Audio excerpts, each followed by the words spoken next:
नमस्ते, मैं एजाज और आप देख रहे हैं नेशन स्पीक्स इंडिया।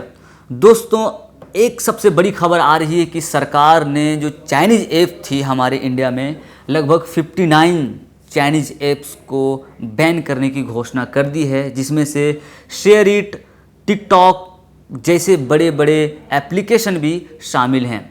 आपको बता दें कि जब से इंडिया और चाइना के बीच बॉर्डर मुद्दे को लेकर के तल्खियां बरकरार है, ख़ास करके तब से जब हमारे 20 सैनिक शहीद हो गए चाइनीज़ पीएलए के हाथों, तब से लगातार मीडिया के माध्यम से और विपक्षी पार्टी सरकार पे हमलावार थे और ये डिमांड कर रहे थे कि चाइना के खिलाफ आप एक्शन क्यों नहीं ले रहे हैं। और साथ में ये डिमांड ये भी कर रहे थे कि जो भी बिजनेसेस हैं चाइना और इंडिया के बीच, उस बिजनेस बॉन्ड को, उस बिजनेस एमओयू को आप तत्काल कैंसिल करें।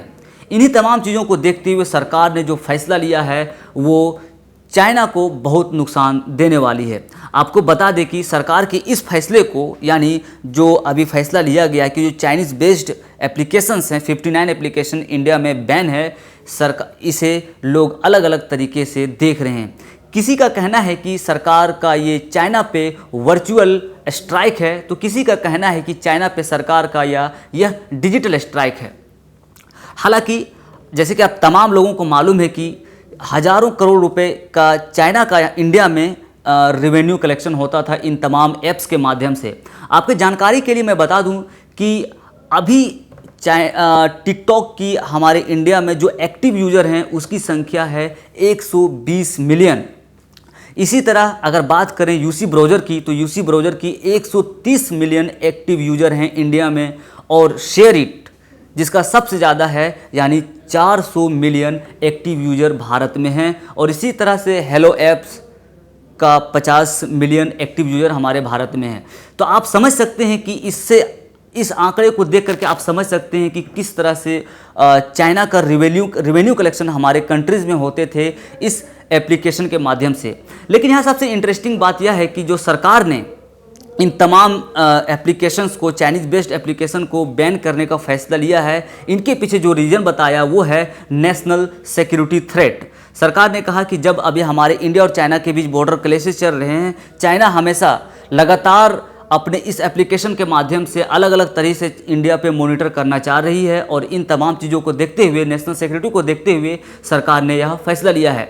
लेकिन इंटरनेशनल मीडिया में जिस तरह से रिपोर्ट आ रही है, लोग जिस तरह से कह रहे हैं, भारत के इस स्टेप को लोग रिटेलिएटरी स्टेप कर रहे हैं। आपको बता दें कि जो ग्लोबल टाइम है, जो चाइनीज़ गवर्नमेंट का मुखपत्र माना जाता है, ग्लोबल टाइम्स के जो एडिटर हैं उन्होंने ट्वीट किया है और कहा है कि जो उसके एडिटर हैं हु जिन, उन्होंने लिखा है, well even if Chinese people want to boycott Indian product they can't really find many Indian goods.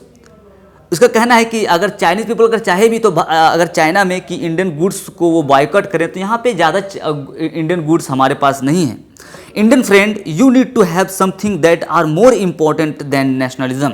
उन्होंने कहा है कि मेरे भारतीय मित्रों, भारतीय दोस्तों, आपको नेशनलिज्म के अलावा कुछ दूसरे चीज़ पे फोकस करना चाहिए था। जिस तरह से हम लोग ट्रेड पे करते हैं, अपने ओन प्रोडक्ट के प्रोडक्शन पे करते हैं, इस तरह की चीज़ों पे करना चाहिए ताकि आप भी इस तरह से समृद्ध और डेवलप हो सके। तो आप समझ सकते हैं कि चाइना भी कहीं ना कहीं भारत के इस स्टेप से, इंडियन गवर्नमेंट के इस स्टेप से चाइना बहुत परेशान दिखती हुई नज़र आ रही है।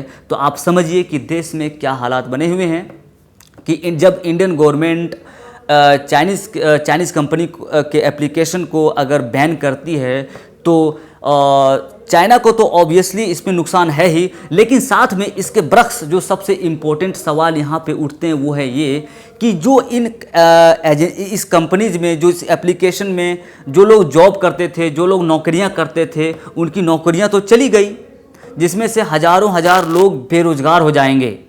तो आप लोगों को मालूम है कि देश में वैसे ही इकोनॉमी का बंटाधार हुआ है, लोग लगातार बेरोज़गारी की संख्या बढ़ते जा रहे हैं हमारे देश में, और अभी सरकार के इस फैसले से भी हज़ारों लोग, हज़ारों युवा बेरोज़गार हो जाएंगे। तो क्या सरकार इन लोगों के रोज़गार के लिए कुछ करेगी? क्या सरकार ने भी जो सरकार ने जो डिसीजन लिया है एप्लीकेशन को बैन करने का, क्या इस डिसीजन लेने से पहले सरकार ने क्या इन युवाओं के बारे में भी सोचा? जो बेरोज़गार होंगे उन्हें रोज़गार दिया जाएगा? तो ये सवाल है जिसका जवाब आने वाले वक्त में देखा जाएगा कि सरकार किस तरीके से देती है। अभी के लिए बस इतना ही। इस तरह के तमाम खबरों के साथ जुड़े रहने के लिए आप देखते रहिए नेशन स्पीक्स इंडिया। शुक्रिया।